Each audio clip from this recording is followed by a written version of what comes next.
You don't actually want to be a millionaire. You don't want designer clothes. You don't want a sports car. You do not want a mansion. You want what you believe those things are going to do for you.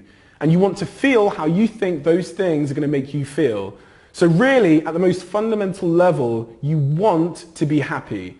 And most people think being a millionaire equals being really happy. The truth is, if your happiness ever depends on attaining anything in the future, a boyfriend, money, stuff, fame, I promise you, you will never be happy. Happiness will never come from getting new things. You get short-lived pleasure from that.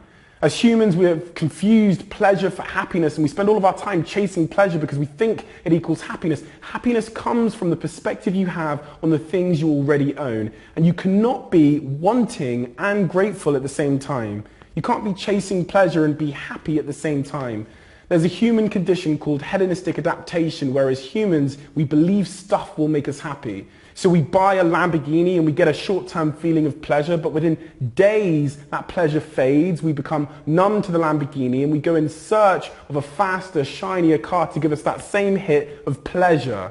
Some of us spend our entire lives in the pursuit of pleasure because we've confused it for happiness, living for a holiday, chasing after the opposite sex, buying things you don't need. Every major study says the same thing. You don't have to chase happiness. You have to decide on it. And as humans, we are experts at not appreciating what we already have. You're not grateful for your perfect eyesight until the day comes where you wake up with an eye problem. Most of us won't be grateful for our parents until we lose them. The moral of the story is if you want to be a millionaire, stop trying to be. Stop focusing on having and being more and spend all of that energy on appreciating what we already are and have.